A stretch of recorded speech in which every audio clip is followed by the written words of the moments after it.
अस्सलामु अलैकुम वरहमतुल्लाहि वबरकातुह। अल्हम्दुलिल्लाहि रब्बिल आलमीन व बिही नस्तईन। अम्मा बाद, रब्बि इश्रह ली सदरी व यस्सिर ली अमरी वहलुल उक़दतम मिन लिसानी यफ़क़हू क़ौली। मुअज़्ज़ज़ हाज़रीन व हाज़िरात, अल्हम्दुलिल्लाह, अल्लाह के फज़ल व करम और उसकी तौफ़ीक़ से मैं खैर व आफ़ियत और ईमान की सलामती के साथ हूँ और उम्मीद करता हूँ अल्लाह तबारक व तआला से कि आप तमाम लोग भी खैर व आफ़ियत और ईमान की सलामती के साथ होंगे। और दुआ करता हूँ कि अल्लाह तबारक व तआला मुझे और आपको, पूरी उम्मत मुस्लिमा को अपने खुसूसी हिफ्ज़ व अमान के अंदर रखे और आइंदा भी हमें सेहत व आफ़ियत और ईमान के सलामती के साथ रखे। आमीन या रब्बल आलमीन। मुअज़्ज़ज़ हाज़रीन व हाज़िरात, आज की गुफ्तगू का उन्वान और टॉपिक है कि तावीज़ और गंडों की शरई हैसियत और उनके दीनी और दुनियावी नुकसानात। पहले हम ये जान लें कि लफ्ज़ तावीज़ जब अरबी ज़बान में बोला जाता है तो उससे हर वो चीज़ मुराद होती है जिसको मुख्तलिफ बीमारियों से बचने या बीमारियों के पहुंचने के बाद उससे शिफा याबी और निजात हासिल करने के लिए इंसान और जानवरों के जिस्म पर मुख्तलिफ हिस्सों में लटकाया या बांधा जाता है। या इसी तरीके से दुकानों मकान की खैर बरकत या शैतानी असरात को ख़त्म करने या उससे बचने या नज़र बद से बचने के लिए रूहानी इलाज के तौर पर इस्तेमाल किया जाता है। लेकिन और ये चीजें चाहे दम दरूद से हो या दम दरूद से हटकर, जैसे धागे और इसी तरीके से ऐसे कागजात जिस पर नक्श व निगार या टेढ़ी मेढ़ी लकीरें बनी हो या उस पर कुरानी आयात लिखी हो या ना लिखी हो, या सीपी, घोघे और मुख्तलिफ किस्म की धातों के बने हुए सिक्के, मुख्तलिफ पत्थरों के बनी हुई अंगूठियाँ, कड़े, छल्ले वगैरह जो भी हों। लेकिन जब ये लफ्ज़ तावीज़ हमारी मुआशरती और इलाकाई ज़बान या उर्दू ज़बान में बोला जाता है तो इससे दम दरूद मुराद नहीं होता, बल्कि उससे हटकर जो चीज़ें बयान की गई हैं, यानी सीपी, घोगे, मोगे और छल्ले, कड़े, धागे और इसी तरीके से कागजात पर लिखी हुई चीज़ें और मुख्तलिफ धातों के बने हुए सिक्के, मुख्तलिफ पत्थरों की बनी हुई अंगूठियां वगैरह, ये तावीज़ात पहनना और बनाना शरीयत के अंदर इंतहाई कबीह चीज़ है। अल्लाह के नबी सल्लल्लाहु अलैहि वसल्लम ने तावीज़ात का इस्तेमाल करना शिर्क करार दिया है। नबी मुकर्रम सल्लल्लाहु अलैहि वसल्लम ने वाज़िह तौर पर इरशाद फरमाया, इन्न रुका व तमाइम व तवला शिरकुन, ये गैर शरई झाड़ फूक और ये मनके के हार, तमीमा और इसी तरीके से मोहब्बत के तावीज़ात के तमाम की तमाम चीज़ें शिर्क के अंदर दाखिल हैं। हकीमुल उम्मत नबी मुकर्रम सल्लल्लाहु अलैहि वसल्लम ने दूसरी हदीस में इरशाद फरमाया मन तअल्लक तमीमतन फला अतमल्लाहु लहू मन तअल्लक वदतन फला वदल्लाहु लहू। जो शख्स कोई तमीमा, कोई तावीज़ लटकाए, अल्लाह उसकी मुराद को पूरा न करे। और जो शख्स सीपी वगैरह का हार लटकाए, अल्लाह उसको कभी भी सुकून न पहुंचाए।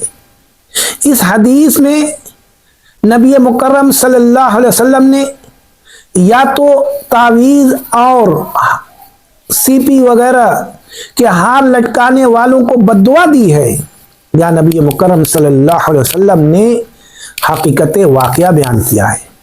इलाज विलाज करता है ना हमारे।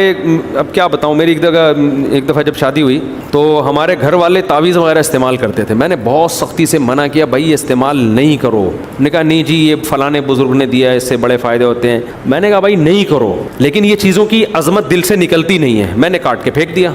फिर मैंने देखा एक बच्चे के गले में पड़ा हुआ, मैंने उठाया ऐसे करके ना, तो वो बच्चे को कोई वक्ती तौर पर बीमारी, कोई वैसे ही बीमार बाज़ दफ़ा होते हैं। घर वालों ने कहा देखो बीमार हो रहा है। मैंने कहा मर जाए, मैं इसके गले में तावीज़ नहीं डालूंगा। और ये जो टुच्चे ने दिया है ना, जिस टुच्चे ने, ये जो रूहानी आमिल था टुच्चा, ऐसे टुच्चे टुच्चे करके ना घर वालों के दिल में ऐसी नफरत डाल दी कि वो खुद कह रहे हैं टुच्चा। ये दलाइल से समझाने वाली चीजें नहीं है। को ऐसी वैल्यू खत्म करो, टुच्चा हमारे बच्चों को ठीक करेगा। साला अपने बच्चों को तो दो शादियां तो तू कर नहीं सकता, तू तेरे में इतनी तो हिम्मत है नहीं कि तू 2 बीवियां रख के दिखा दे, और तू हम 4 वालों को समझा रहे बैठ के। तो ऐसे टुच्चा टुच्चा कर करके ना इनकी वैल्यू पब्लिक के दिलों से खत्म किया। लिच्चड़ हैं। और जब नबी मुकर्रम सल्लल्लाहु अलैहि वसल्लम ने इस हदीस में इतनी सख्त चीज़ें बयान कर दी हैं, तो फिर हमारा यकीन होना चाहिए कि कभी भी तावीज़ और गंडों को लटकाने से शिफायाबी नहीं मिल सकती, बल्कि अल्लाह के नबी सल्लल्लाहु अलैहि वसल्लम ने वाज़िह तौर पर इरशाद फरमाया कि मन तअल्लक़ शयअन उक्किल अलैहि। अगर कोई शख्स कोई चीज़ लटकाता है तो उसी के हवाले कर दिया जाता है। इसकी वजाहत अब्दुल्ला बिन मसूद रज़ी अल्लाह ताला अन्हु की हदीस से अच्छी तरीके से हो जाती है। अब्दुल्ला बिन मसूद रज़ी अल्लाह ताला अन्हु की अहलिया मोहतरमा सैयदा ज़ैनब रज़ी अल्लाह ताला अन्हा कहती हैं कि जब अब्दुल्ला बिन मसूद रज़ी अल्लाह ताला अन्हु बाजार वगैरह के कामों से फुर्सत पाने के बाद घर तशरीफ लाते थे, तो घर के बाहर खड़े होकर खखारते थे, ताकि घर के अंदर अगर कोई शख्स ऐसी हालत में हो जिसको देखना नापसंदीदा और नागवार हो, तो वो शख्स अपनी हालत को सुधार ले और किसी ऐसी हालत का सामना न करना पड़े जिससे नागवारी का इजहार हो। एक दिन जब अब्दुल्ला बिन मसूद रज़ी अल्लाह ताला अन्हु बाजार के काम से घर तशरीफ लाए और आपने घर के दरवाजे पर जब खखारा, तो हमारे पास एक बुढ़िया औरत बैठी हुई थी। उसको मैंने अपनी चारपाई के नीचे छुपा दिया और सैयदना अब्दुल्ला बिन मसूद रज़ी अल्लाह ताला अन्हु घर के अंदर दाखिल होने के बाद मेरे पास बैठ गए। उन्होंने मेरे ऊपर हार देखा, तावीज़ देखा, तो अब्दुल्ला बिन मसूद रज़ी अल्लाह ताला अन्हु ने कहा ये क्या चीज़ है। बीवी मोहतरमा ने कहा कि ये इसलिए है कि मुझे दर्द थी और उस दर्द से मैंने कमी के लिए इलाज के तौर पर इसको लटकाया है। अब्दुल्ला बिन मसूद रज़ी अल्लाह ताला अन्हु ने कहा कि अब्दुल्ला बिन मसूद और उनकी आल शिर्क से बरी है। अब्दुल्ला बिन मसूद रज़ी अल्लाह ताला अन्हु ने कैंची लिया और उसको काट दिया। सैयदा ज़ैनब रज़ी अल्लाह ताला अन्हा ने अब्दुल्ला बिन मसूद रज़ी अल्लाह ताला अन्हु से कहा कि यहूदी मेरे ऊपर जब दम करता था मेरी आंखों के आने की वजह से, तो मेरी आंखों की तकलीफ में कमी हो जाती थी। अब्दुल्ला बिन मसूद रज़ी अल्लाह ताला अन्हु ने कहा जो शैतान काम करता था वो लटकाने की वजह से अपना काम छोड़ देता था। तुम्हारे लिए यही काफी है जो अल्लाह के नबी सल्लल्लाहु अलैहि वसल्लम ने बताया, अज़हिबिल बास रब्बन नास वशफि अंत शाफी ला शिफा इल्ला शिफाउका शिफाअन ला युगादिरु सक़मा। इन अहादीस से वाज़ेह तौर पर यह बात मालूम होती है कि अगर कोई शख्स तावीज़ात और गंडे वगैरह को लटकाता है तो उसी के हवाले हो जाता है, और यही हकीकत हाल है। अपना जाती मुशाहदा और तजर्बा भी यही है। बहुत सी जगहों पर जब जाने का मौका अल्लाह की तौफीक से मिलता है तो मालूम ये होता है कि इससे पहले कोई 10 साल से, कोई 20 साल से, कोई 30 साल से, कोई 40 साल से मज़ार का, दरबार का, दरगाह का, आमिल का और न जाने किन किन लोगों का चक्कर लगा रहा है, लेकिन अभी तक तावीज़ात और गंडों के चक्कर में मर्ज बढ़ता ही गया। जो दवा की उसको शिफायाबी तो नहीं मिल सकी है, और मिलेगी भी कैसे जब अल्लाह के नबी सल्लल्लाहु अलैहि वसल्लम ने ये कह दिया कि मन तअल्लक़ तमीमतन फला अतमल्लाहु लहू मन तअल्लक़ वदतन फला वदल्लाहु लहू। यही वजूहात होती हैं कि शयातीन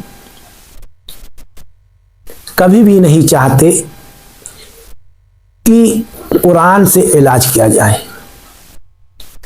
होता क्या है कि जब तावीज़ात, गंडे, मज़ार, दरबार, दरगाह का जब कोई चक्कर लगा लेता है तो कुछ दिनों के लिए शैतान तकलीफ देना छोड़ देता है। अगर किसी को दौरे पड़ते होते हैं तो वो दौरा पड़ना कम हो जाता है या उसके मर्ज में कमी आ जाती है, ताकि जो तावीज़ लटकाया है या जो दरबार या मज़ार या दरगाह से होकर आया है उसे यकीन हो जाए कि इन तावीज़ात की वजह से या इन मज़ार और दरबार और दरगाह के तवाफ और चक्कर लगाने की वजह से मर्ज में कमी आ गई। लेकिन ये महीना, 2 महीना, 4 महीना ऐसा ही कुछ रहता है, फिर उसके बाद फिर वही होता है, फिर दौरे पड़ने शुरू होते हैं या मर्ज में इजाफा होता है। ये शख्स फिर 2 से मज़ार या उसी दरबार या 2 से जगहों का चक्कर लगाता। इस तरीके से मामला आगे बढ़ता जाता है। शिफायाबी जब भी मिलेगी कुरान पढ़ने और सुनने से मिलेगी। कुरान लटकाने के लिए अल्लाह तबारक व तआला ने, कुरान बांधने के लिए या कुरान घोल कर पीने के लिए अल्लाह तबारक व तआला ने नाजिल नहीं किया है। आज बड़े अफसोस की बात है कि जिस नबी ने जानवरों तक इन चीजों को लटकाने से मना किया, अबू बशीर अल अंसारी रज़ियल्लाहु ताला अन्हु कहते हैं कि अल्लाह के नबी सल्लल्लाहु अलैहि वसल्लम ने एक सफर में एक कासिद को भेजा, ला तबकियन्न फी रक़बत बईरिन क़िलादतन मिन वतरिन और क़िलादतन इल्ला क़ुत्तियत, कि किसी भी ऊंट के गले के अंदर कोई हार वगैरह बाकी न रहे। अगर कोई भी हार लटकता दिखाई दे तो उसको काट दिया जाए। जिस नबी ने जानवर तक इससे मना किया है, आज उस उम्मत के अफराद की अगर तलाशी ली जाए तो इनके जिस्मों के मुख्तलिफ हिस्सों पर, कमर में, गले में, बाजू में, रान में, पैर में, पिंडली में, हाथ और पैर की उंगलियों में न जाने किसकी किसकी तावीज़ात, काले घोड़े की नाल, इमाम जामिन का तावीज़ और इसी तरीके से मुख्तलिफ किस्म के धातुओं के बने हुए सिक्के, सीपी और मूंगे और दुकानों मकान में लेमू और नारियल और न जाने क्या क्या चीजें लटकती हुई नजर आएंगी। अल-अमान वल हफीज, अल्लाह ने कुरान को शिफा के तौर पर जरूर नाजिल किया है, लेकिन शिफा याबी का मतलब ये नहीं है कि उसको लटकाया जाए। जिस तरीके से अल्लाह ने कुरान को कुरान में शिफा कहा है, उसी तरीके से अल्लाह ने अपनी पाक और मुकद्दस किताब कुरान के अंदर शहद को भी शिफा कहा है। अल्लाह ने कुरान करीम में कहा, यखरुजु मिन बुतूनिहा शराबुन मुख्तलिफुन अलवानुहु फीहा शिफाउल लिन्नास, शहद की मक्खी से मुख्तलिफ किस्म के मशरूबात निकलते हैं जिसमें लोगों के लिए शिफा है। और नबी मुकर्रम सल्लल्लाहु अलैहि वसल्लम ने पेट चलने वाले यानी जिसको दस्त हो रहा था शहद पीने को कहा। नबी मुकर्रम सल्लल्लाहु अलैहि वसल्लम ने इरशाद फरमाया कि हब्बत सौदा यानी कलौजी के अंदर मौत के अलावा हर चीज के लिए शिफा है। नबी अकरम सल्लल्लाहु अलैहि वसल्लम ने सनाए मक्की के अंदर बताया कि हर चीज के लिए शिफा है मौत के अलावा। और अल्लाह के नबी सल्लल्लाहु अलैहि वसल्लम ने माए जमजम के बारे में कहा, माओ जमजम लिमा शुरब लहू, यानी जमजम का पानी जिस भी नियत से पिया जाएगा अल्लाह उसकी मुराद को पूरा करेंगे, उसकी नियत को पूरा करेंगे। लेकिन क्या दुनिया का कोई भी अक्लमंद, दाना और होशियार शख्स मर्ज से निजात के लिए, तकालीफ से शिफायाबी के लिए इन चीजों को लटकाता है? क्या कोई शख्स इस बात को करने के लिए आमादा और तैयार है कि अगर उसके पेट में तकलीफ हो, पेट चलता हो या दोषी बीमारियां हो तो शहद की बाटल अपने गले में लटका ले, जमजम का पानी किसी डब्बे में रखकर जेब में रख ले, हब्बत सौदा किसी प्लास्टिक में लटका रखकर अपने कमर या रान में बांध ले, या सनाए मक्की जिस्म के किसी हिस्से में लटका ले। जब ये नहीं हो सकता तो फिर कुरान के साथ ऐसी बेहुरमती क्यों की जाती है?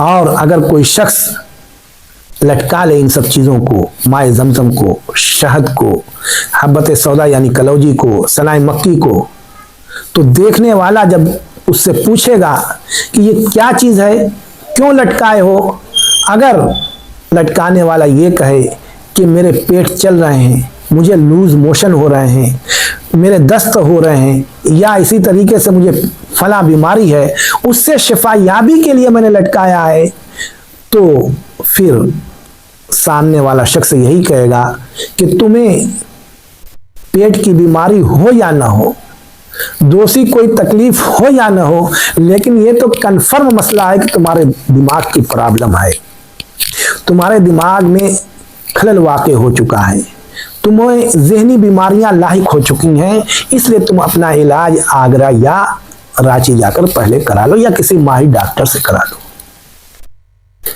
और जहां तक कुरान के लटकाने और बांधने की बात है, अल्हम्दुलिल्लाह सुम्मा अल्हम्दुलिल्लाह, किसी मुसलमान का घर शायद ही ऐसा होगा जिसके घर में कुरान न हो। कुरान के एक दो नुस्खे हर मुसलमान के घर के अंदर मौजूद होते हैं।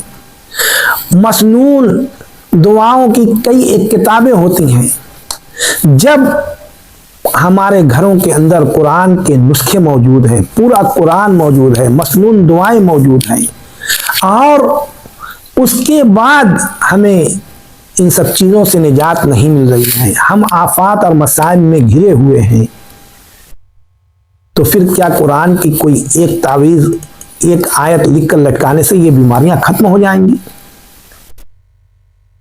और सबसे अहम बात यह है कि अब तक मैंने किसी भी तावीज़ में ये नहीं देखा कि उसमें सिर्फ और सिर्फ कुरानी आयत लिखी हो। अल्हम्दुलिल्लाह, अल्लाह के फजल व करम और उसकी तौफीक से तकरीबन हर महीने तावीज़ात को लोगों के जिस्मों से निकालने का मौका मिलता है, उन तावीज़ात को खोल कर दिखाया जाता है, लेकिन अभी तक कोई ऐसी तावीज़ नहीं मिली जिसमें सिर्फ कुरानी आयत हो। अगर किसी तावीज़ में अगर एक आयत होती भी है तो चारों कोनों पर फरिश्तों के नाम होते हैं, कुत्तों के नाम होते हैं, इसी तरीके से शयातीन के नाम होते हैं, नादे अली जैसी शिरकिया चीज़ें उसमें होती हैं। अक्सर बेशतर तावीज़ात में तो यही होती हैं। किसी तावीज़ में ये भी देखने का मौका मिला, और ये किसी दोषी जगह की बात नहीं है। मेरे अपने दोस्त और साथी के बच्चे के जब इलाज की गर्ज से जाना हुआ और तावीज को जब देखा गया तो उस तावीज के अंदर कारून, हामान, शद्दाद, फिरौन के नाम लिखे हुए थे और उसी को पानी में भिगोकर गुस्ल कराना था। ये तावीज़ात अल्लाह ने लटकाने का, नबी करीम सल्लल्लाहु अलैहि वसल्लम ने बांधने और लटकाने का हुक्म नहीं दिया है।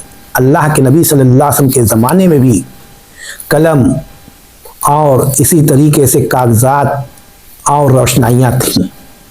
अल्लाह के नबी सल्लल्लाहु अलैहि वसल्लम के पास भी बाज मरीज इस किस्म के आए और खुद अल्लाह के नबी सल्लल्लाहु अलैहि वसल्लम के ऊपर भी सिहर का, जादू का असर हुआ।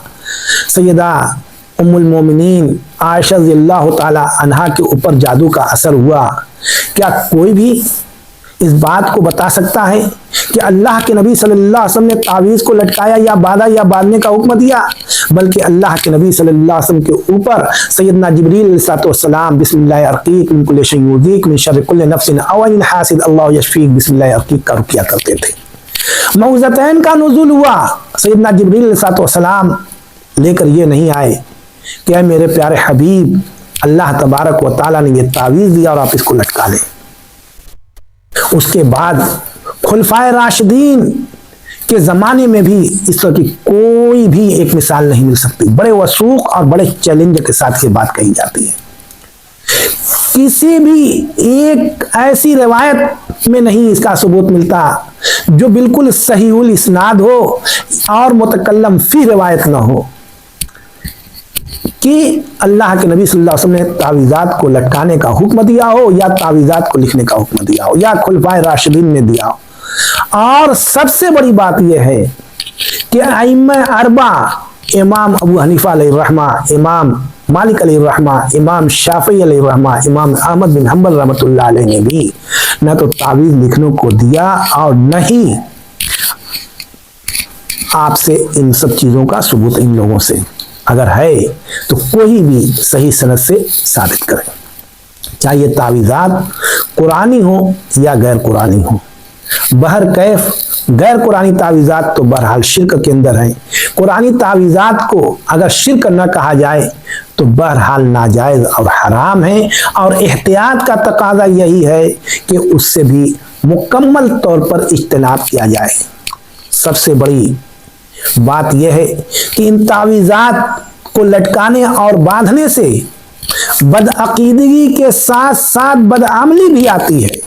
तावीज़ लटकाने वाला और देने वाला कोई अमल करना जरूरी नहीं समझता, देने वाला भी कभी उससे नहीं पूछता नमाजों की पाबंदी करते हो, कुरान की तिलावत करते हो, अस्कारे मसनूना पढ़ते हो, उससे उसको कोई मतलब नहीं।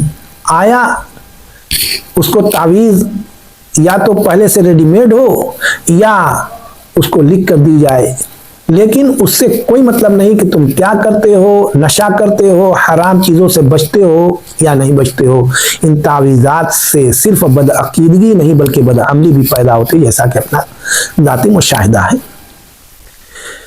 और इन तावीज़ात से जैसा मैं बार बार कर रहा हूँ कि मर्द के अंदर कभी भी कमी नहीं हो सकती।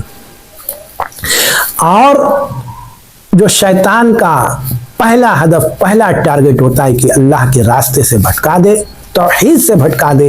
यही वजह है कि बसा औकात बाज मरीज पर जब शयातीन हाजिर होते हैं तो खुद मरीजों को, उनके घर वालों को तावीज़ात और दरगाह पर जाने, मज़ार पर जाने का मशवरा देते हैं।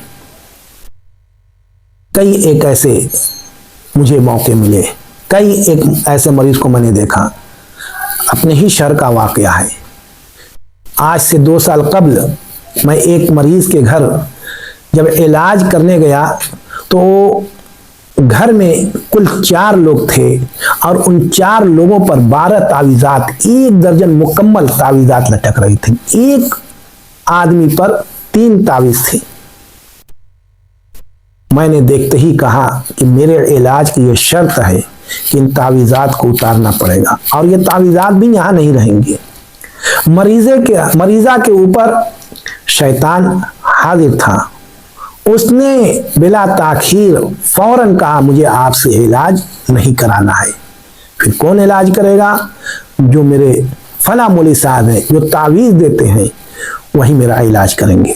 और उससे पहले शैतान मरीज़ा के ऊपर हाजिर होने के बाद कहा करता था, मशवरा दिया करता था, फला जगह जाओ और उनसे तावीज़ लेकर आओ। जबकि मेरे जाते ही मैंने कहा कि फौरन उसने कहा कि मैं इलाज आपसे नहीं कराऊंगी। बहरहाल घर वालों को समझाने के बाद घर वालों ने आमादगी का इजहार किया।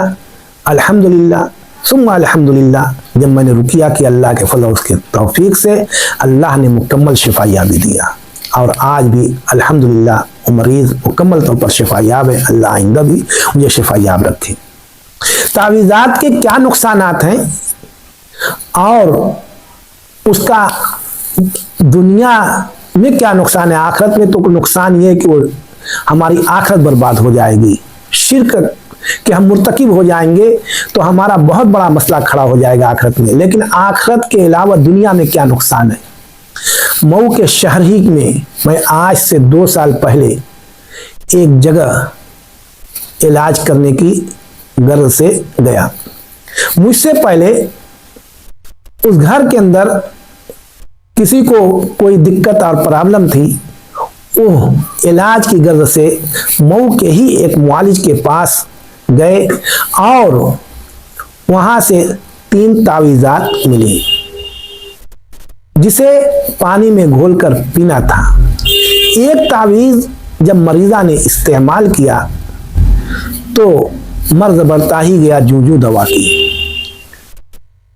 और मरीज़ा और उसके घर वालों को ये बात समझ में आ गई कि तावीज़ पीने की वजह से तकलीफ बढ़ गई है। 2 तावीज़ उन लोगों ने उठाकर रख दिया। मर्द के अंदर बहुत ज़्यादा इजाफा हुआ और फिर उसके बाद मरीज़ा की वालिदा के ऊपर भी कुछ असरात होने लगे। मुझे वहाँ पर बुलाया गया। अल्लाह के फल उसकी तौफीक से मैंने जब रुकिया किया तो कोई चीज़ हाजिर हुई और हाजिर होने के बाद बार बार जहाँ से तावीज़ लाई गई थी उसका नाम वो ले रही है। तावीज़ देने वाले हाफिज़ कुरान, कारी साहब और एक मदरसे के मुदर्रिस भी हैं जिसमें बच्चों को हिफ्ज़ की तालीम देते हैं।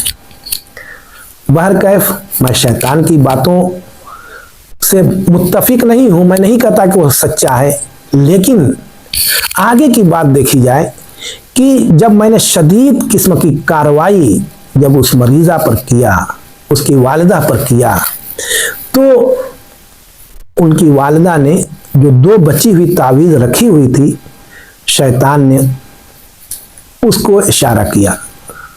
घर वालों ने मुझे वो तावीज़ बताया। मैंने उस तावीज़ को निकाला और तावीज़ को निकाल कर जैसे ही जलाया, अल्हम्दुलिल्लाह सुम्मा अल्हम्दुलिल्लाह, अल्लाह के फजल करम से उनकी वालिदा उठकर बैठ गई और अल्लाह का शुक्र है कि मुकम्मल तौर पर शिफायाब हो गई। लेकिन जिस मरीज़ा ने वो तावीज़ पी थी इस कदर बीमार हुई कि वही उनकी मौत का सबब बना और 8 महीने के बाद अल्लाह की इजाज़त से उनकी तकदीर और रब का यही फैसला था कि वो इंतकाल कर गई। अल्लाह उनकी मग़फ़िरत फरमाए, उनकी खताओं को माफ़ करे और अल्लाह तबारक व तआला उनको जन्नतुल फिरदौस में आला तरीन मकाम अता करे। इसी तरीके से भदोई के इलाके में मैंने एक मरीज़ा को जब रुकिया किया, रुकिए के दौरान उसके मुंह से तावीज़ गिरी। ये नुकसानात हैं, ये वाज़िह तौर पर इसके नुकसानात हैं। इसीलिए शयातीन ऐसा इलाज करने का मशवरा देते हैं। उनको दरगाहों से, मज़ारों से और बाबाओं से, आमिलीन से कोई तकलीफ नहीं होती, लेकिन रुकिया का नाम सुनते ही उनको घबराहट शुरू हो जाती है। तो ये तावीज़ात और गंडे जिसको अल्लाह के नबी सल्लल्लाहु अलैहि वसल्लम ने मना किया है, जो हमारे लिए तौहीद के मुनाफी चीज़ है और जिससे कभी भी शिफायाबी नहीं हो सकती, कतई तौर पर इसे इस्तेमाल नहीं करना चाहिए।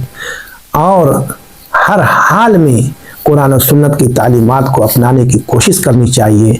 अल्लाह तबारक व तआला हमें तौहीद के ऊपर कायम रखे और शिरकिया उमूर से बाल बाल बचाए। आमीन या रब्बल आलमीन। अस्सलामु अलैकुम।